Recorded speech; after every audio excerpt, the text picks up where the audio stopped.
When we think about the geography of Cuba, we might keep in mind two important ideas. First, Cuba is an island. Second, Cuba has a tropical climate. Let's learn more about this island and its people. Here are some of the people of rural Cuba. There are many different types of Cuban people, including those descended from the original Spanish settlers, those descended from Negro slaves brought to the island, and some descended from various European and West Indies peoples. What relationships can we find between these people and the big island on which they live? The tropical island of Cuba lies in the Caribbean Sea, just south of the United States and east of Mexico. It is only 90 miles from the United States, so near that the affairs of the two countries have always been closely related. Cuba's strategic position puts it on important sea lanes. Here, here, and here. Two of these lanes are gateways to the Panama Canal. Because of its strategic position, Cuba was called the key to the New World by the early Spanish explorers.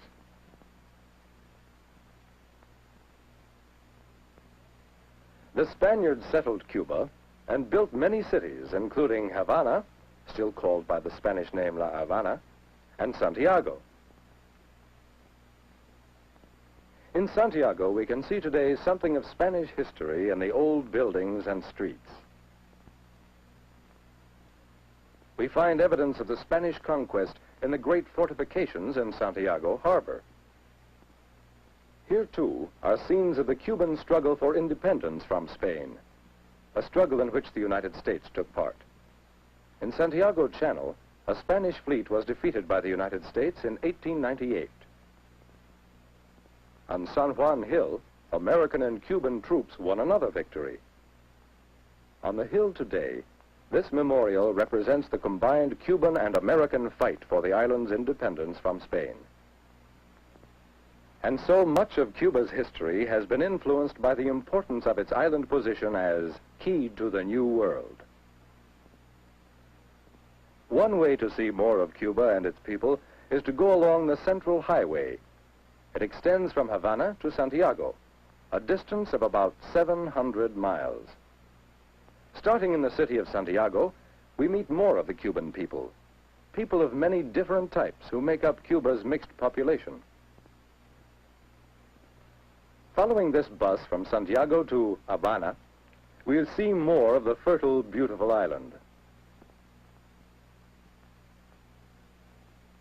Here, at the eastern end of the island, are some of Cuba's highest mountains. There are mountains similar to these throughout the length of the island. It is here, in the mountainous region of the eastern end, that many of Cuba's forests and most of its minerals are found. Among the ores mined in eastern Cuba are iron, nickel, copper, and chrome. This mine produces manganese, an ore used in the manufacture of a hard type of steel. Among the many kinds of tropical trees that grow in eastern Cuba is mahogany. Much of the mahogany wood is exported to the United States. Moving westward along the island, we see green fields on both sides of the highway. Here in the central portion of Cuba are some of its most productive regions. Much of the land is used to grow sugarcane, the most important product of Cuba. Sugarcane is a tropical plant, and in Cuba's warm, moist climate and fertile soil, it grows so abundantly that 5 or 6 crops can be harvested from the same plants. Much of the crop is harvested by hand laborers who use sharp knives called machetes. Let's meet one of the workmen in this field. His name is Jose Hernandez. He swings his machete again and again, cutting the ripe stalks.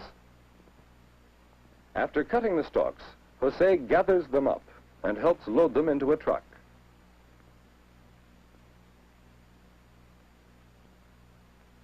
Jose and the other men do not work in the fields during the hottest part of the day.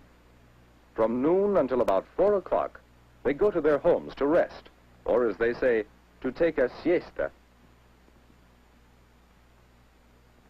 Jose and his family live in a simple thatched hut called a bohío.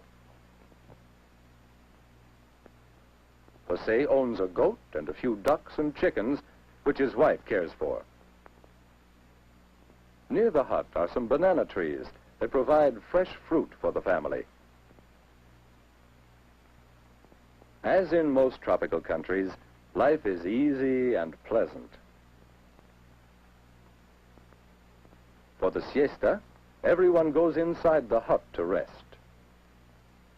After siesta, work on the plantations is resumed. In the midst of the plantation is the central, or sugar mill, where the harvested sugar cane is brought to be processed. At the central, the cane is pressed, and the juice is changed into raw sugar. In some mills, the raw sugar is further processed into refined sugar. From this single product, sugar, comes most of Cuba's wealth. And where is the sugar sent?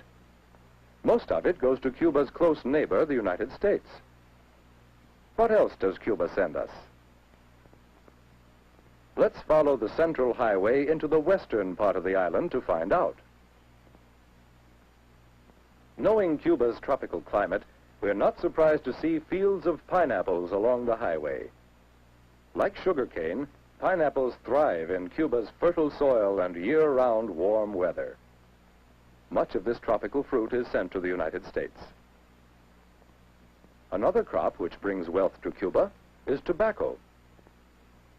Certain varieties of tobacco are grown under cloth for protection from the hot sun.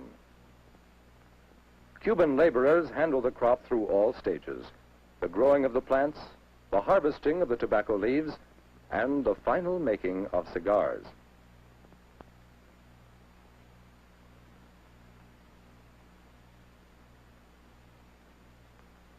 This is one of the many cigar factories in Havana. Supervising the work is the foreman, Miguel Perez. Senor Perez is one of many men who earn their living in the tobacco industry.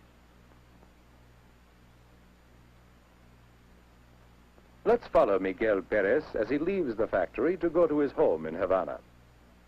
He dodges the traffic of the evening rush hour and runs to catch his bus for home.